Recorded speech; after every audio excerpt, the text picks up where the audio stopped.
Hello friends. आज की video में हम डिस्कस करने वाले हैं रेगुलेशन ऑफ ग्लाइकोलाइसिस। इससे पहले के लेक्चर में हमने बहुत सारे टॉपिक डिस्कस किए थे, जैसे glycolysis, gluconeogenesis, glycogen synthesis, glycogen breakdown, pentose phosphate pathway. बहुत सारे टॉपिक हम इससे पहले डिस्कस कर चुके हैं।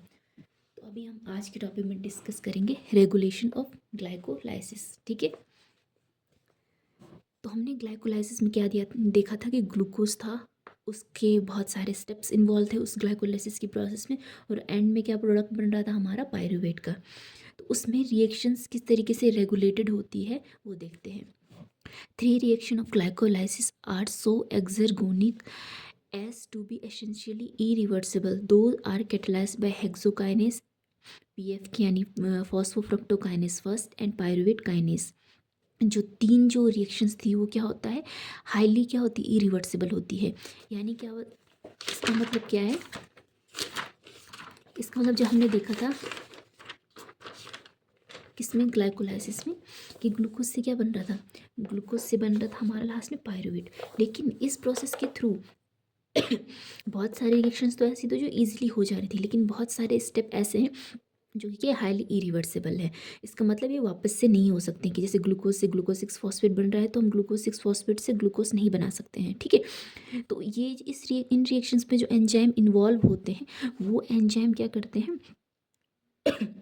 वो एंजाइम्स क्या करते हैं, एज अ रेगुलेटर का काम करते हैं। यानी वो रेगुलेट करते हैं रिएक्शंस को कि कितना ग्लूकोज से ग्लूकोज 6 फॉस्फेट बनना चाहिए और कितना रिएक्शंस को होना चाहिए और किस किस कंडीशंस में रिएक्शन को प्रोसीड होना चाहिए। ठीक है। तो ये सब ये रेगुलेट करता है। तो 3 कौन कौन से एंजाइम्स होते हैं जो रेगुलेट करते हैं ग्लाइकोलाइसिस को। एक होता है हेक्सोकाइनेस, दूसरा होता है फॉस्फोफ्रक्टोकाइनेस फर्स्ट, और जो लास्ट होता है वो होता है पायरुवेट काइनेज। ये जो 3 एंजाइम होते हैं ये क्या करते हैं, हमारी जो ग्लाइकोलाइसिस की प्रोसेस है उसको रेगुलेट करते हैं। तो एक एक करके तीनों को डिस्कस करते हैं। ठीक है। जो पहला है वो है hexokinase. Hexokinase which catalyse the entry of free glucose into the glycolytic pathway. It is a regulatory enzyme. जो हेक्सोकाइनेस है वो रेगुलेटरी एंजाइम है। अभी बताया है जो हेक्सोकाइनेस है वो क्या कर रहा था, वो क्या करता है, ग्लूकोज को ग्लूकोज 6 फॉस्फेट में कन्वर्ट कर रहा था। ये ग्लूकोज था, ये ग्लूकोज को ग्लूकोज 6 फॉस्फेट में कन्वर्ट कर रहा था कौन, हेक्सोकाइनेस। इसमें एक एटीपी मॉलिक्यूल यूज हो रहा था। तो क्या होता है एलोस्टेरिक रेगुलेशन कैसे होता है इसका, glucose stimulate the hexokinase. Glucose जो होता है वो स्टिमुलेट करता है किसको, हेक्सोकाइनेस का। इससे पहले समझते हैं एलोस्टेरिक रेगुलेशन क्या होता है। इसको इस तरीके से समझिए, जैसे कि अगर कोई एंजाइम होता है तो हमें पता होती है उसमें क्या होती है, एक्टिव साइट है। ये कोई एंजाइम है उसमें क्या होती है, एक्टिव साइट्स होती हैं।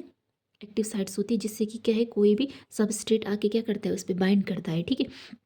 लेकिन क्या है कि इसमें क्या होता है, एक एडिशनल साइट होती है, इसको कहते हैं एलोस्टेरिक साइट। इस एलोस्टेरिक साइट पे कोई भी क्या होता है, इफेक्टर मॉलिक्यूल बाइंड करता है।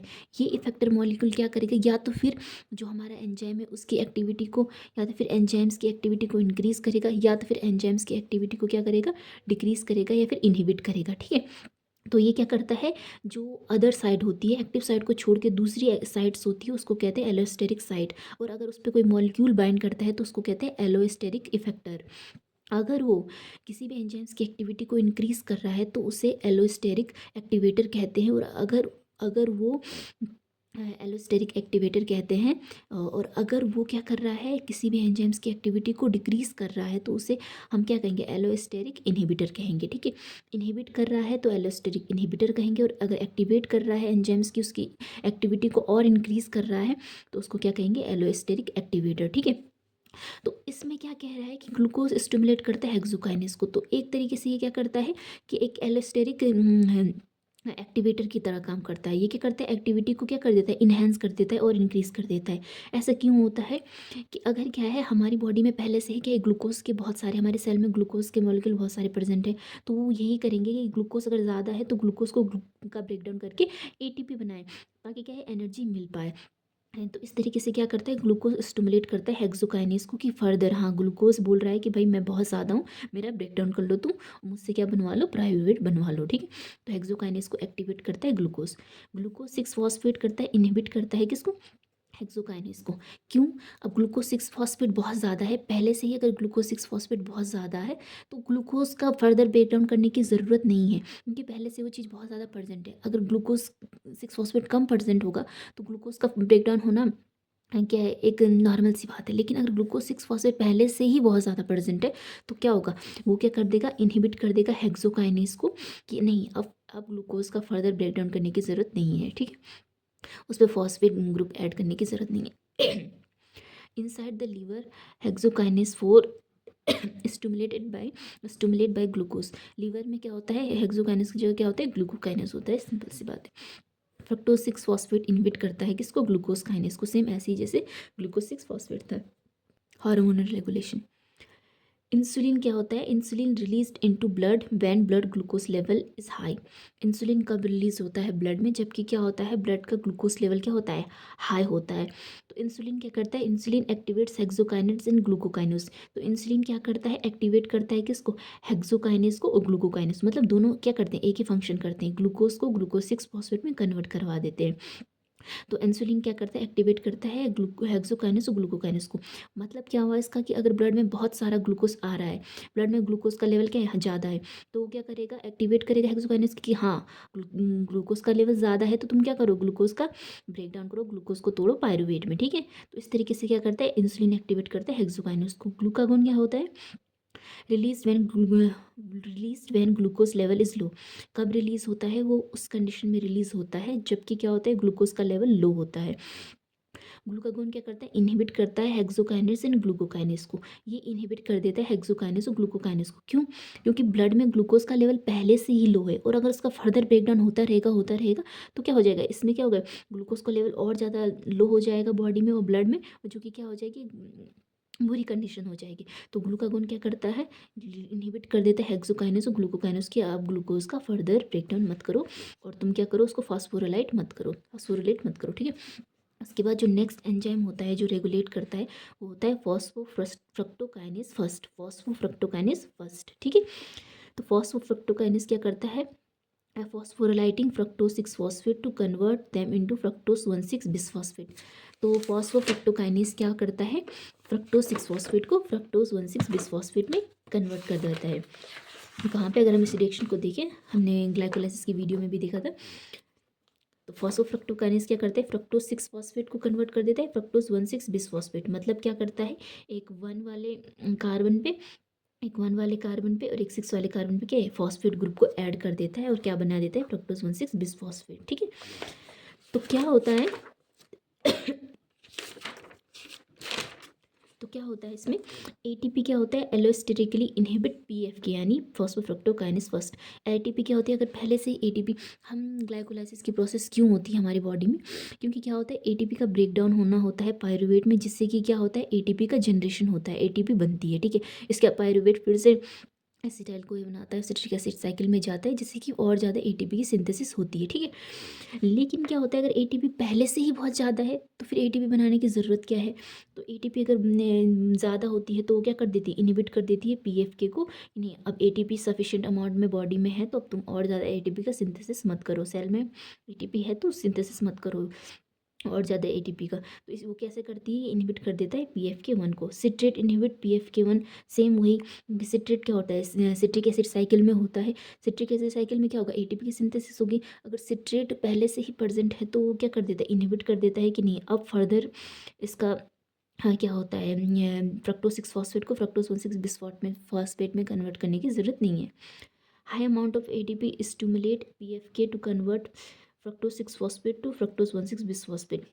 वही सेम इसका एटीपी वाले का रिवर्स, कि अगर एडीपी बहुत ज़्यादा है तो वो क्या होगा, ये एक क्या होगा, स्टिमुलेट करेगा पीएफके को, कि एटीपी एडीपी ज़्यादा है तो मतलब क्या है, एटीपी कम होगा, तो वो स्टिमुलेट करेगा पीएफ को कि हाँ फ्रक्टोज 6 फॉस्फेट को फ्रक्टोज 1,6 बिसफॉस्फेट में कन्वर्ट करो ताकि और ज़्यादा एटीपी बन पाए। ठीक है, एक जो ये बहुत ही इम्पॉर्टेंट पॉइंट है कि जो फ्रक्टोज फॉस्फोफ्रक्टोकाइनेज है, उसका जो रेगुलेशन फॉस्फोफ्रक्टोकाइनेज सेकंड से और फ्रक्टोज 2,6 बिसफॉस्फेटेज से किस तरीके से होता है, तो किस तरीके से, small amount of fructose 6 phosphate goes to another pathway, fructose 6 phosphate converted into fructose 2,6 bisphosphate. क्या होता है, कि जो फ्रक्टोज 6 फॉस्फेट होता है वो क्या होता है, हमने यहाँ देखा था ना फ्रक्टोज 6 फॉस्फेट। इस प्रोसेस में क्या होता है, जो फ्रक्टोज 6 फॉस्फेट है वो क्या है, थोड़ा बहुत अमाउंट में क्या बनाता है, फ्रक्टोज 126 बिसफॉस्फेट। नॉर्मली तो 16 बिसफॉस्फेट बनाता है, लेकिन थोड़ा बहुत क्या बना लेता है, फ्रक्टोज 26 बिसफॉस्फेट। मतलब इस कंडीशन में क्या होगा, जो सेकंड वाला कार्बन होगा उस पर क्या होगा, एक फॉस्फेट ऐड हो जाएगा, उसके बाद क्या हो जाएगा 26 बिसफॉस्फेट बन जाएगा। ठीक है, और ये कौन सा एंजाइम करवाता है, ये करवाता है फॉस्फोफ्रक्टोकाइनेस सेकंड, ये वाला फॉस्फोफ्रक्टोकाइनेस सेकंड। ये याद रखना, एकदम रिमेंबर रखना। फॉस्फोफ्रक्टोकाइनेस फर्स्ट क्या करता है, फ्रक्टोज 6 फॉस्फेट को फ्रक्टोज 16 बिसफॉस्फेट में बदलता है।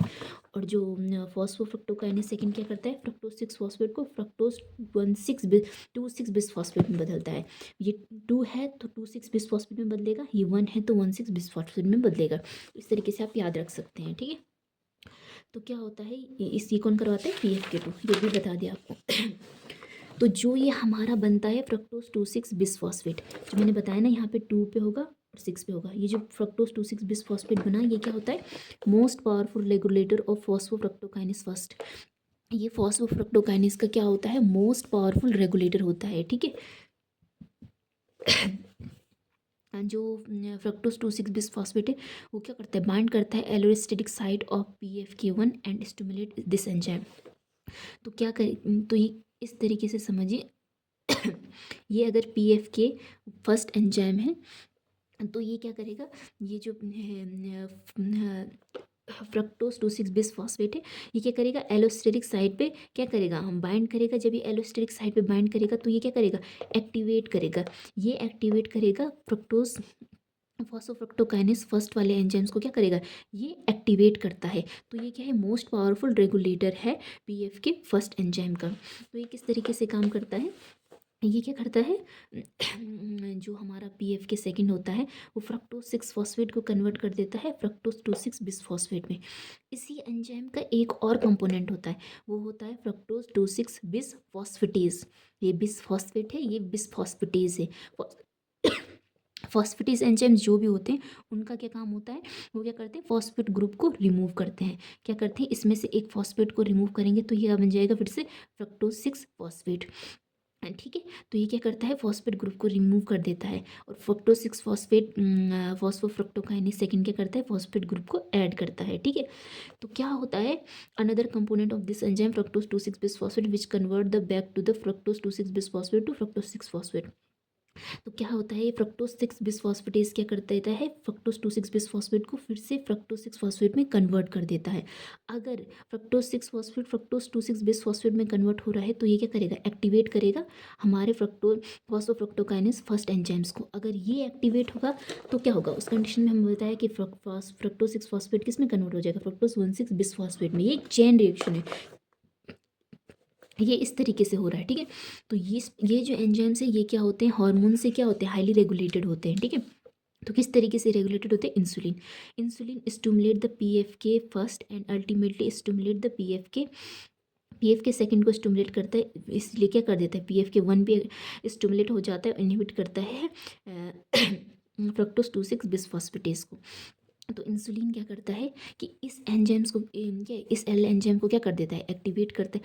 अगर ये एंजाइम एक्टिवेट होगा तो अल्टीमेटली ये फ्रक्टोज 6 फॉस्फेट को फ्रक्टोज 26 बिसफॉस्फेट में कन्वर्ट कर देगा। अगर ये एक्टिवेट हो जाएगा तो ये अल्टीमेटली इसको एक्टिवेट कर देगा। तो ये क्या करता है, इंसुलिन अल्टीमेटली किसको एक्टिवेट कर देता है, फ्रक्टोज फॉस्फोफ्रक्टोकाइनेस फर्स्ट वाले को क्या करता है, एक्टिवेट कर देता है। ठीक है, तो उसके बाद ग्लूकागोन क्या है, glucagon phosphorylate both PFK second and fructose 26 bisphosphate due to phosphorylation it inhibit PFK second and stimulate fructose 26 bisphosphatase. तो ये क्या करता है, ग्लूकागोन क्या कर देता है, इन दोनों को ये क्या कर देता है, फॉस्फोरिलाइट कर देता है। फॉस्फोरिलाइट मतलब फॉस्फेट ग्रुप ऐड कर देगा, इस पे भी इस पे भी। लेकिन जब ये दोनों फॉस्फोरिलाइट हो जाते हैं, फास्फोरिलेट हो जाते हैं, तो उसके बाद क्या होता है, इसके फास्फोरिलेट होने पे तो ये क्या हो जाता है, इनएक्टिवेट हो जाता है। लेकिन इसके फास्फोरिलेट होने पे ये क्या हो जाता है, एक्टिवेट हो जाता है। तो जब ये फास्फोराइलेटेड हो जाएगा तो उसके बाद क्या होगा कि ये इनएक्टिवेट हो जाएगा, तो क्या हो जाएगा, इसका क्या हो जाएगा, इनएक्टिवेशन हो जाएगा। ये जो हमारा PFK फर्स्ट है, फॉस्फोफ्रक्टोकाइनेस फर्स्ट है, वो भी क्या हो जाएगा, इनएक्टिवेट हो जाएगा। और इसके एक्टिवेट होने पर क्या हो जाएगा, ये फर्दर इसमें कन्वर्ट हो जाएगा और फिर क्या हो जाएगा, इस तरीके से जो हमारा ओवरऑल जो एंजाइम है उसकी एक्टिविटी क्या हो जाएगी, डिक्रीज हो जाएगी, कम कम हो जाएगी इसकी एक्टिविटी। ठीक है, सो इस तरीके से क्या होता है, जो हमारा फॉस्फोफ्रक्टोकाइनेज जो एंजाइम है उसका क्या होता है, रेगुलेशन होता है। ये दिखने में थोड़ा सा कॉम्प्लिकेटेड लग रहा है, लेकिन अगर आप वीडियो को एक दो बार ध्यान से देखोगे तो आपको समझ में आ जाएगा। कुछ नहीं है, बस फॉस्फोफ्रक्टोकाइनेज है, वो क्या होता है, क्या होता है, एक्टिवेट होता है किससे, फॉस्फोफ्रक्टोकाइनेज सेकंड और फॉस्फो-2,6 बिसफॉस्फेटेज से। किस तरीके से होता है, अगर फॉस्फोफ्रक्टोकाइनेज सेकंड है वो कन्वर्ट कर देता है फ्रक्टोज 6 फॉस्फेट को फ्रक्टोज 2,6 बिसफॉस्फेट में। ये जो फ्रक्टोज 2,6 बिसफॉस्फेट है वो एक्टिवेट कर देता है फॉस्फोफ्रक्टोकाइनेज फर्स्ट को। वहीं क्या होता है, फ्रक्टोज 2,6 बिसफॉस्फेटेज क्या कर देता है, इनएक्टिवेट कर देता है, इनएक्टिवेट कर देता है इसको। किस तरीके से, क्योंकि ये फ्रक्टोज 2,6 बिसफॉस्फेट को कन्वर्ट कर देता है फ्रक्टोज 6 फॉस्फेट में। सिर्फ इतना ही याद रखना है, इस डायग्राम को याद रख लिया तो मतलब आपको ये वाला जो रेगुलेशन वो याद हो जाएगा। इसमें इंसुलिन और ग्लूकागोन, इंसुलिन क्या होता है, सिंपल सा मीनिंग है, इंसुलिन क्या करेगा, डायरेक्टली इसको क्या करेगा, एक्टिवेट करेगा, और ग्लूकागोन क्या करेगा, इनहिबिट करेगा, किसको, फॉस्फोफ्रक्टोकाइनेज को फर्स्ट को। ठीक है, उसका जो नेक्स्ट एंजाइम है वो है पायरुवेट काइनेज। पायरुवेट काइनेज क्या कर देता है, कन्वर्ट करता है फॉस्फोइनोल पायरुवेट को पायरुवेट में, एंड एटीपी को एटीपी को कन्वर्ट करता है एटीपी में। तो हमने देखा था फॉस्फोइनोल पायरुवेट क्या कर रहा था, पायरुवेट काइनेज क्या कर रहा था, फॉस्फोइनोल पायरुवेट को पायरुवेट में कन्वर्ट कर रहा था, साथ में एक एटीपी का क्या हो रहा था, सिंथेसिस हो रहा था। तो किस तरीके से इसका रेगुलेशन होता है, एटीपी इनहिबिट द एंजाइम। अगर एटीपी क्या हो रहा है, एटीपी का सिंथेसिस हो रहा है इस प्रोसेस में, लेकिन अगर पहले से ही एटीपी प्रेजेंट है तो क्या है, इसके सिंथेसिस करने की ज़रूरत नहीं है। और इस तरीके से क्या होता है कि एटीपी क्या कर देता है, इनहिबिट करता है एंजाइम को। Long chain fatty acid acetyl CoA inhibit the pyruvate kinase. अगर long chain fatty acid present है, क्योंकि फैटी एसिड के ब्रेकडाउन से भी क्या बनती है, एटीपी बनती है, और एसिटाइल को ये प्रेजेंट है, वो सिट्रिक एसिड साइकिल में जाएगा और एटीपी बनाएगा। अगर वो ये सब चीज़ें पहले से ही प्रेजेंट है तो ये दोनों क्या कर देगी, इनहिबिट करेगी इस एंजाइम को। इसके अलावा ग्लूकागोन इनहिबिट पीके बाय फॉस्फोराइलाइड्स एंजाइम। ग्लूकागोन क्या करता है, इनहिबिट कर देता है, क्योंकि ग्लूकागोन कब सिक्रीट होता है, जब क्या होता है, ग्लूकोज का लेवल लो होता है। अगर ग्लूकोज का लेवल लो है तो वो क्या करेगा, कहेगा कि भाई ब्रेक डाउन मत करो, तो ये क्या कर देता है, इनहिबिट कर देगा पायरुवेट काइनेज का। इंसुलिन वहीं क्या करता है, स्टिमुलेट कर देता है कि क्या, किसको, इस एंजाइम्स को, पायरुवेट काइनेज को। ठीक है, सो इस तरीके से क्या था, हमारा जो ग्लाइकोलाइसिस है उसमें क्या होता है, रेगुलेशन होता है। कौन कौन से एंजाइम है इसमें, एक बार पूरी तरीके से हम समरी के वे में देखें तो 3 इंपॉर्टेंट एंजाइम होते हैं जो रेगुलेशन करते हैं, हेक्सोकाइनेज, फॉस्फोफ्रक्टोकाइनेज और इसके अलावा पायरुवेट काइनेज। ये 3 एंजाइम्स क्या करते हैं, रेगुलेशन में क्या करते हैं, ग्लाइकोलाइसिस की हेल्प करते हैं। सो आज के लिए इतना ही है। अगर आपको वीडियो हेल्पफुल लगती है तो वीडियो को लाइक कीजिए और चैनल को सब्सक्राइब कीजिएगा। Thank you.